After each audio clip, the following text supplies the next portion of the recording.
JB, hoje eu estou olhos nos olhos com alguém que veio falar por que o frio chegou tão cedo e tão intenso este ano. Até os amantes desta estação se surpreenderam e estão reclamando. O que está acontecendo com o clima? As teorias são muitas, por isso vamos ouvir quem entende. Ele é diretor científico da ONG Amigos da Água. Falo de Rodolfo Bonafim. Que bom que você aceitou meu convite. Estou muito feliz, Rodolfo. Eu também estou muito feliz de estar aqui, né? Afinal de contas também, eu sou teu fã, né? Ah, que bom. Sempre que eu posso te assisto, né? Então... Rodolfo, eu vou começar conversando com você assim. Qual a influência direta da água com a temperatura? Então, existem algumas teorias, né? Inclusive do aquecimento global, que o nível do mar estaria aumentando, né? Então, se o nível do mar sobe, logicamente que a costa, a terra, desce.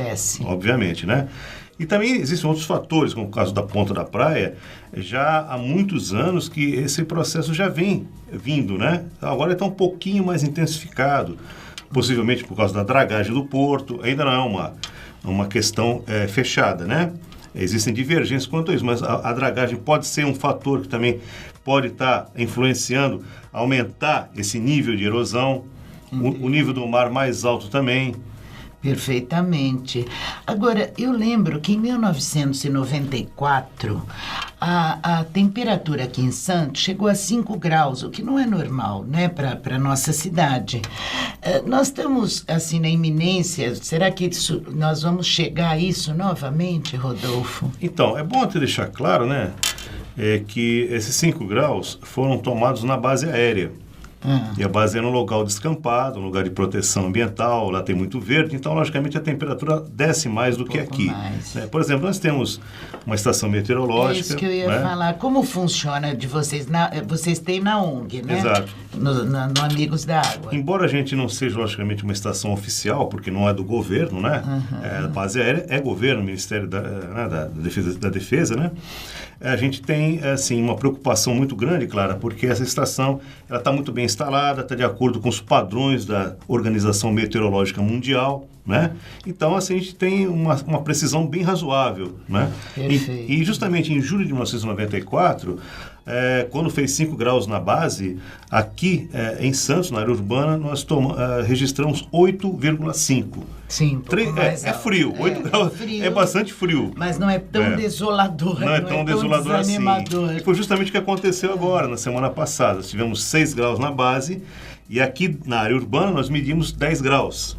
Entendi. Sempre 3 a 4 graus, um pouco acima, lógico, porque nós estamos na ilha de calor, aqui é muitos edifícios, asfalto, calçamento, muitos veículos, então logicamente que aumenta um pouco mais a temperatura. O que é muito bom.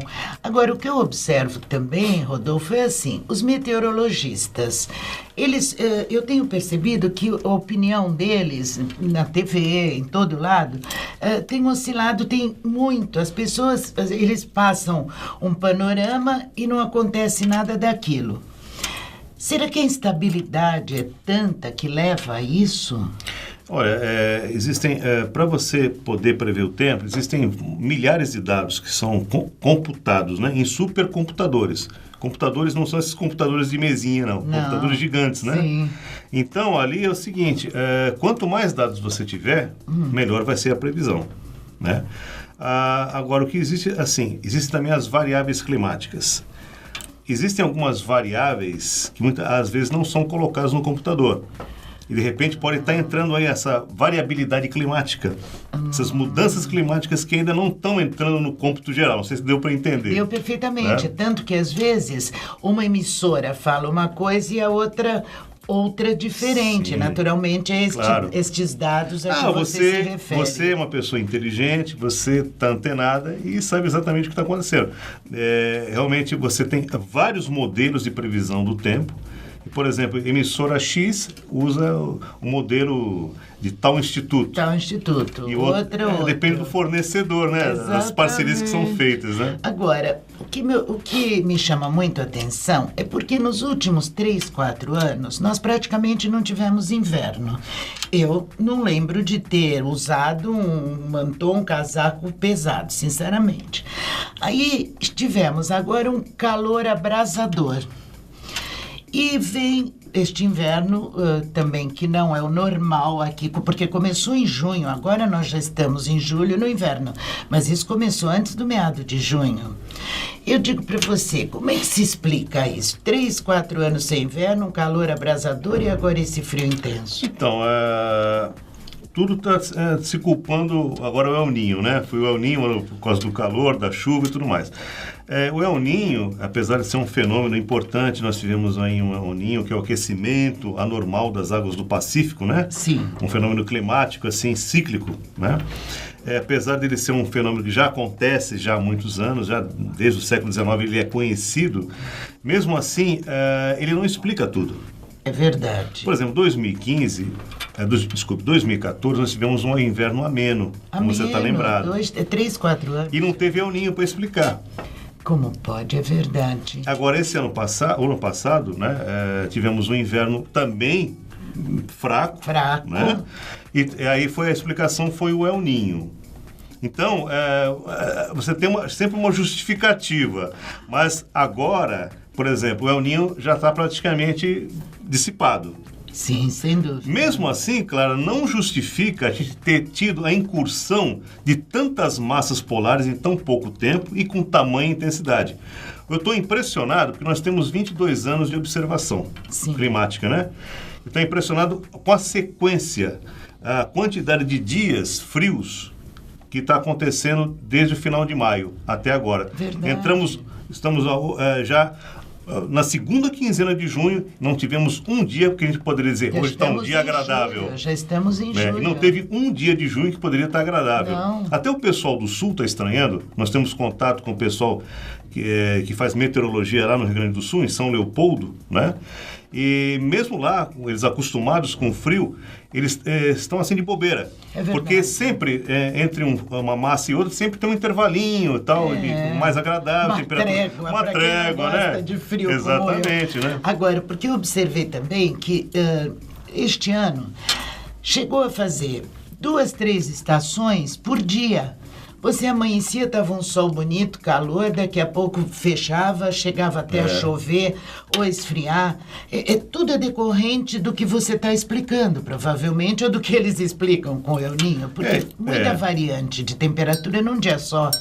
Existe aquela música do Samba do Crioulo Doido, né? Samba do Crioulo Doido. A gente está pensando em criar, fazer uma charge, uma paródia aí o Samba do Clima Doido. Olha, com certeza, viu? Porque mesmo com toda a supercomputação que existe, né? Tantos dados de satélites artificiais muito bons, mesmo assim está muito difícil prever não só o tempo como o clima, assim, em curto, médio e longo prazo. Longo prazo, nem curto, né? Agora, os nossos reservatórios estavam secos, tá certo? Daí choveu, mas eu acho que não foi o suficiente para voltar à normalidade, digamos assim. Eu pergunto a você, nós ainda corremos o risco de desabastecimento? Olha, Clara, a região aqui nossa, o litoral paulista, principalmente a Baixada Santista, é uma região abençoada. Nós tivemos agora, no mês de abril, um mês muito seco, extremamente seco. Mas agora compensou, porque maio foi extremamente úmido e chuvoso. Então acabou compensando. Aqui nós não temos reservatórios, nós temos rios. São os rios que são os nossos reservatórios. Então isso já é uma bênção, né? Verdade. Agora, claro que corre risco de desabastecimento, não por conta da falta de chuva, né? Mas também por conta, assim, da falta de, por exemplo, uma adutora que pode romper, uma tempestade, como aconteceu agora em janeiro, uma tempestade muito forte. Muito forte. Né? Que acaba rompendo canos, tubulações e acaba faltando algo por conta disso. E também a questão, de repente, do Planalto, da Grande São Paulo, necessitar de água, porque lá ainda não está resolvido o problema, né? Não. Né? E, de repente, essa água nossa ser solicitada para outras regiões. Deixa eu falar uma coisa para você que eu estou até pensando, em Bertioga estão pensando já em fazer uma adutora para mandar água lá para cima do rio Itapanhaú. Nossa, veja bem. Agora, eu soube uns dias atrás, até achei muito interessante, que a neblina é muito importante para a irrigação do solo. Eu confesso a você que eu não sabia. Eu digo assim, nós vivemos na região da Mata Atlântica. No nosso caso, essa relação da neblina com o solo também é muito forte. Bom você ter falado, muito bom falando da neblina, né? Nós tivemos um nevoeiro aí, uma neblina muito forte semana passada, sexta-feira. E o que está acontecendo? O inverno chegou antecipado, muito frio, e essa neblina essa neblina mais forte, né, que ficou praticamente o dia inteiro, né, deveria acontecer em final de julho, agosto, aconteceu antes. Verdade. Então o que acontece? Veio justamente essa massa de ar muito fria, acabou resfriando as águas do oceano mais rapidamente, quando deveria estar acontecendo no final de julho e agosto. Julho e agosto, sem dúvida. E aí, Clara, é que vem um outro viés, né? Além desse esfriamento, por conta, possivelmente, né? A gente não pode afirmar, né? Sempre colocando como probabilidade. Claro. O desmatamento da Amazônia, o desflorestamento da nossa Mata Atlântica, por exemplo, fazer pasto, para agricultura, para o agronegócio. O que acontece? Logo em seguida, quando essa massa de ar se dissipou, né? A cidade de São Paulo teve um fluxo de ar quente que a temperatura rapidamente chegou aos 26 graus. 26 graus. E aqui só fez de 19. Então o que acontece? Esse ar quente, chegando aqui, encontrou a água do mar muito fria. Acabou condensando e formando um nevoeiro. Formando esse nevoeiro que não se via nada. Tudo fora de época. E cedo ele se formava. Muito antes cedo. Do final da tarde, cedo pela manhã e antes do final da tarde novamente. Também. Né? Parecia à noite às 5 horas. Possivelmente, o que pode estar acontecendo, a Antártida, o continente antártico, existe uma parte que está degelando e outra parte que está recongelando. Talvez, tudo no talvez. Sim, Esse maior aporte de gelo está trazendo massas de ar mais intensas para o continente sul-americano, né? O que explicaria, porque não se explica, porque saiu o El Niño, então tudo bem, o El Niño estava segurando as frentes frias? Estava segurando, mas agora não está segurando mais. Mas poderia haver frentes frias que seriam normais para a época. O que não está acontecendo. O que não está acontecendo, que está um excesso. Quais são as atividades da ONG Amigos da Água? Olha, a gente trabalha muito com conscientização e com reeducação ambiental. Porque a gente está vendo que a própria educação ambiental ainda não está dando conta do recado. Então, o que é reeducação ambiental? É a gente... E, por exemplo, conscientizar principalmente as crianças, né? Porque elas é que vão ensinar nós adultos, muitas vezes, porque elas estão muito mais antenadas com isso, né? Com tudo agora. Então, a gente trabalha com o lúdico, né? São materiais lúdicos, um rim, por exemplo, a gente trabalha com um rim de espuma, que tem um cálculo renal dentro, para as pessoas tomarem mais água, prevenir o cálculo renal. Então, a criancinha lá, o menininho de 4, 5 anos, pode falar pro tio, pra tia dele, que viu na palestra do Amigos da Água, que o cara lá falou, né? Muito que, olha, se não tomar água, tio, você pode ficar com cálculo renal, mamãe, papai. Né? Melhor forma de aprendizado hoje, né? Eu só vou terminar que nós já chegamos ao finalzinho do nosso bate-papo, perguntando a você o seguinte: eu sei que vocês têm um projeto de criar uma escultura do busto de José Bonifácio, que foi patriarca da independência e tal. Eu digo, por quê? Porque ele foi o primeiro ambientalista do país. Por que ele? Então, José Bonifácio é o mentor da ONG Amigos da Água, né? In Memoriam, né? É uma faceta que ainda não é muito conhecida, dele ter sido o maior cientista da América do Sul, né? Ele foi geólogo, mineralogista, descobriu inclusive o lítio, né? Que é um importante elemento químico que faz parte dos remédios para antidepressivos até, e das baterias, né?